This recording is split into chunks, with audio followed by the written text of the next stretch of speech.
जय श्री कृष्णा फ्रेंड्स, राधे राधे। कैसे हैं आप सभी। और फ्रेंड्स 6 जून 2024 को वट सावित्री का व्रत एवं पूजन किया जाएगा।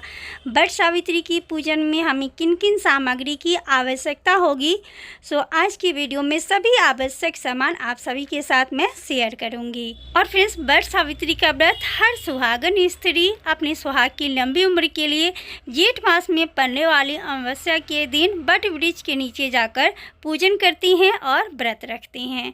तो चलिए मैं आप सभी के साथ शेयर करती हूँ कि वट सावित्री की पूजन में हमें किन किन सामग्री की आवश्यकता होगी। तो देखिए, जैसे कि वट सावित्री का पूजन वट वृक्ष के नीचे जाकर ही किया जाता है। तो अगर आपके घर के आसपास कोई पुराना बरगद का पेड़ है तो आप ये पूजन वहाँ जाकर ही करें।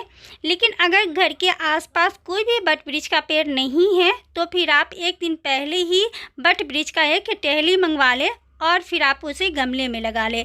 गमले में लगाकर भी आप घर पर इस पूजन को कर सकते हैं। तो देखिए, पूजा के लिए सबसे पहले तो हमें एक लोटा जल लेना है, जो कि वट वृक्ष को जल से सींचा जाता है, तो इसलिए हमें एक लोटा जल लेना है। उसके बाद देखिए, हमें ऐपन तैयार करनी होती है। तो चावल के आटे में थोड़ी सी हल्दी मिलाकर हमें ऐपन तैयार करना होता है। इसी ऐपन से हम वट वृक्ष के पेड़ में इस ऐपन से थापे लगाते हैं। इसके बाद हम एक दीपक तैयार कर लेंगे। दीपक, इसमें आप घी के दीपक जला सकते हैं, आप तिली के तेल का भी दीपक जला सकते हैं। अगर आप वट वृक्ष के नीचे जाकर पूजन कर रहे हैं तो आप मिट्टी का दीपक तैयार कर ले। घर में कर रहे हैं तो घर में जो भी पीतल के दिए हैं आप उसको भी जला सकते हैं। उसके बाद देखिए, इसमें गौर गणेश की पूजन किया जाता है।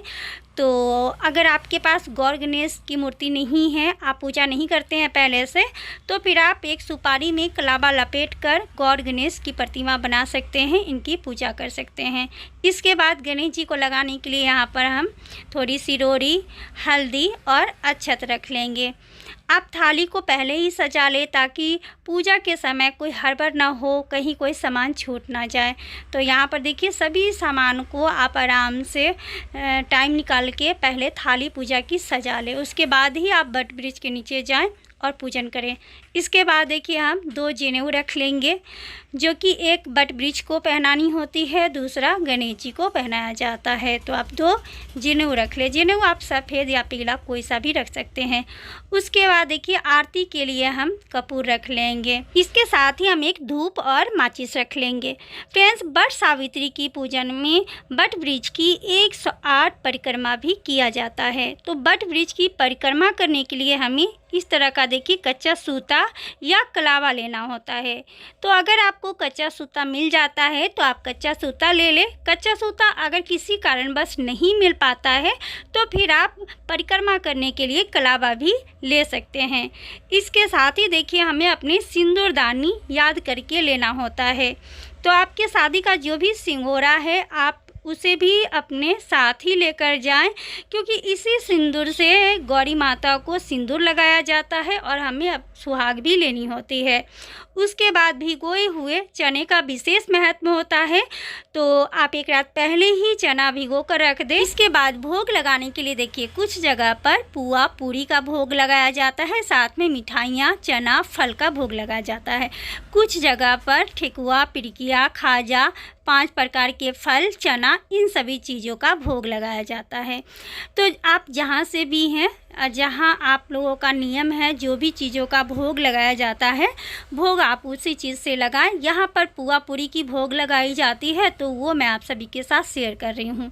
आप बिहार से हैं तो बिहार में ठेकुआ, पिड़किया, चना, 5 प्रकार के फल, यही सब चीज़ों से भोग लगाया जाता है। तो आप अपना नियम देख लेंगे कि आप यहाँ किस चीज़ का भोग लगाया जाता है। इसके बाद देखिए, हम पूजा के लिए कुछ फूल ले लेंगे। फूल अगर सुबह सुबह आसानी से मिल जाता है तो अब आप ले लें, वरना बगैर फूल के भी आप इस पूजन को कर सकते हैं। इसके बाद देखिए, इसमें सावित्री माता को और गौरी माता को सुहाग की सामान हमें चढ़ानी होती है और सुहाग की सामान दान भी किया जाता है। तो आप देखिए अपनी शक्ति के अनुसार आप 5 श्रृंगार की सामान भी चढ़ा सकते हैं, आप 16 श्रृंगार की भी सामान चढ़ा सकते हैं। इसके बाद देखिए वट सावित्री व्रत की कथा सुनी जाती है।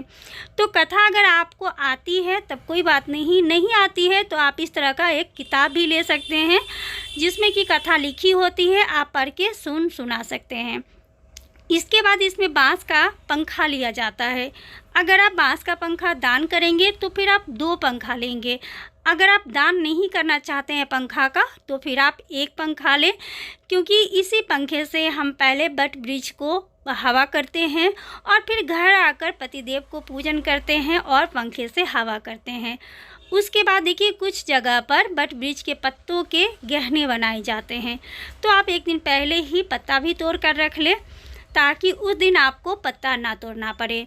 तो ये सभी सामग्री है जो कि हमें वट सावित्री की पूजन में चाहिए होगी। और देखिए कुछ जगह पर कलश की भी स्थापना किया जाता है, तो हमारे यहाँ कलश की स्थापना नहीं किया जाता है, इसलिए कलश मैं आप सभी के साथ नहीं शेयर की हूँ। लेकिन अगर आपके इधर कलश की स्थापना किया जाता होगा तो फिर आप मिट्टी का एक कलश ले लीजिएगा। तो ये सभी सामान हैं जो कि हमें वट सावित्री के पूजन में चाहिए होगी। और फ्रेंड्स वट सावित्री की पूजन कैसे की जाती है इसकी वीडियो भी मैं आप सभी के साथ शेयर कर चुकी हूँ, जिस वीडियो को आप लोग बहुत सारा प्यार दिए हैं और बहुत सारी बहनें बहुत अच्छी कमेंट भी की हैं और उनको कुछ जानना भी है। तो अगली वीडियो में मेरी पूरी कोशिश रहेगी कि पिछले वीडियो में जो आप सभी को मैं नहीं समझा पाई, आगे वीडियो में वो सभी चीज़ों को मैं समझा पाऊँगी। फ्रेंड्स वीडियो देखने के लिए और अपना समय देने के लिए और इतना सारा प्यार देने के लिए आप सभी को धन्यवाद।